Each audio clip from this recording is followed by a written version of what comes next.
पावन धरती पर उपस्थित हुआ हूं, मैं सबसे पहले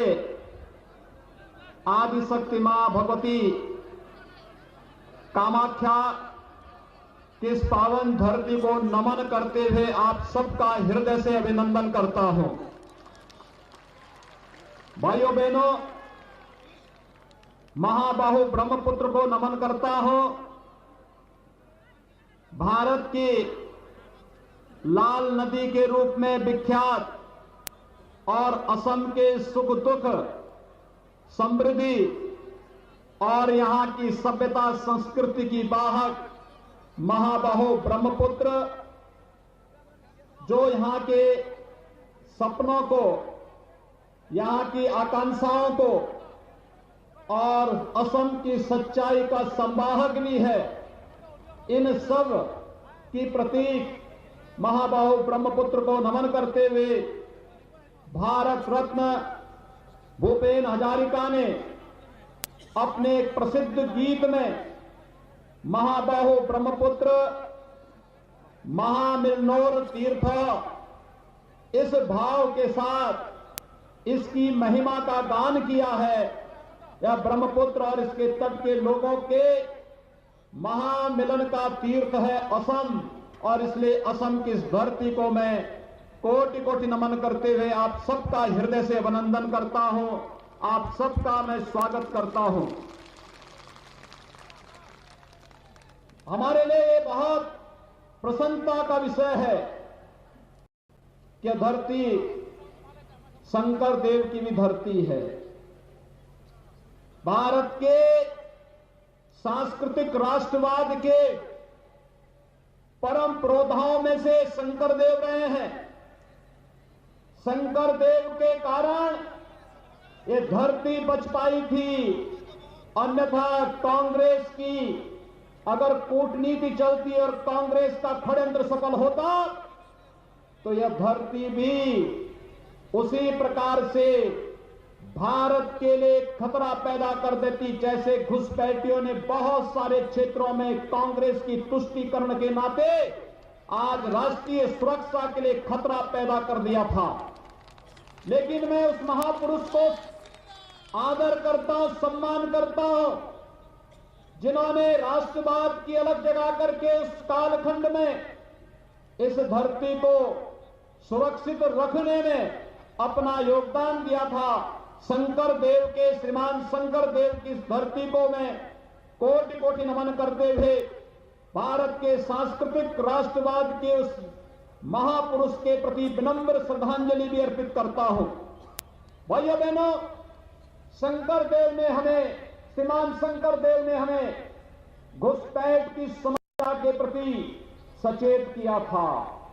और इसीलिए कांग्रेस शंकर देव को कभी बर्दाश्त नहीं कर पाई, क्योंकि कांग्रेस की नीति विकास नहीं, कांग्रेस की नीति समृद्धि नहीं, कांग्रेस की नीति आप सबकी खुशहाली कभी नहीं रही। उसकी नीति तुष्टीकरण की नीति थी, केन प्रकार सत्ता प्राप्त करने की नीति थी, और उसकी कीमत एक लंबे समय तक असम वासियों को चुकानी पड़ी थी, उग्रवाद के रूप में, अलगाववाद के रूप में। मैं अभिनंदन करूंगा आप सबका कि आपने पिछली बार भी भारतीय जनता पार्टी को समर्थन देकर के आदरणीय प्रधानमंत्री नरेंद्र मोदी जी के नेतृत्व पर विश्वास किया था, और श्री सर्वानंद सोनोवाल को असम का मुख्यमंत्री बनाया। और आज एक बार फिर से मैं आपका आह्वान करने के लिए आया हूं। मैं आपका, असम वासियों का अभिनंदन करता हूं कि लोकसभा चुनाव में आपने फिर से प्रधानमंत्री मोदी जी पर विश्वास किया, और भारतीय जनता पार्टी को असम वासियों ने भारी समर्थन देकर के अपना योगदान दिया, और आज प्रधानमंत्री मोदी जी देश के अंदर भारत को एक यशस्वी नेतृत्व प्रदान कर रहे हैं। आपने देखा होगा मोदी जी की नीतियों में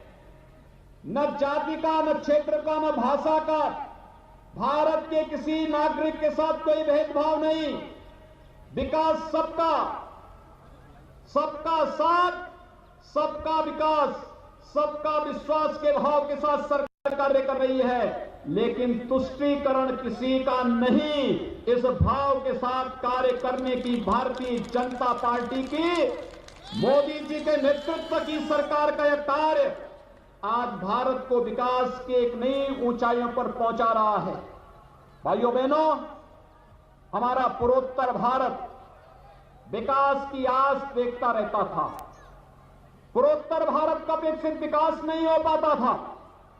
क्योंकि सरकार के एजेंडे में, पिछली सरकारों के एजेंडे में कभी पूर्वोत्तर भारत नहीं था। लेकिन प्रधानमंत्री मोदी जी ने लुक ईस्ट नीति को ही लागू नहीं किया, बल्कि लुक एक्ट ईस्ट नीति के तहत प्रत्येक मंत्री के लिए बाध्यकारी क्या उस सप्ताह में एक दिन कम से कम वह पूर्वोत्तर के राज्यों में बिताएगा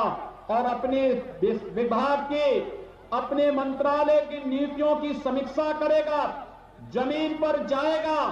गरीबों को शासन की योजनाओं का लाभ कितना मिल रहा है और नागरिकों को कितना मिल रहा है, इसका अवलोकन करेगा और फिर उसकी स्वयं समीक्षा प्रधानमंत्री मोदी जी के द्वारा किया जा रहा है। आज इसका परिणाम असम समेत पूरा पूर्वोत्तर भारत अष्ट सिद्धि के रूप में 8 राज्य विकास की जिन नई ऊंचाइयों को छूते हुए दिखाई दे रहे हैं, ये सचमुच अभिनंदनीय है। मैं प्रधानमंत्री मोदी जी का इसके लिए हृदय से अभिनंदन करता हूं, उनका स्वागत करता हूं। भाइयों बहनों, जब यशस्वी नेतृत्व किसी देश को प्राप्त होता है तो हर एक क्षेत्र में देश को यशस्वी नेतृत्व प्रदान करता है। विगत 1 वर्ष पूरी दुनिया के लिए, पूरे भारत के लिए कोरोना की महामारी के रहे हैं। आपने देखा होगा कोरोना महामारी के कारण प्रधानमंत्री मोदी जी के नेतृत्व में जो पूरे देश के अंदर एक विश्वास जागृत हुआ, गरीबों को मुफ्त में खाद्यान्न उपलब्ध कराना, प्रधानमंत्री कल्याण गरीब पैकेज के माध्यम से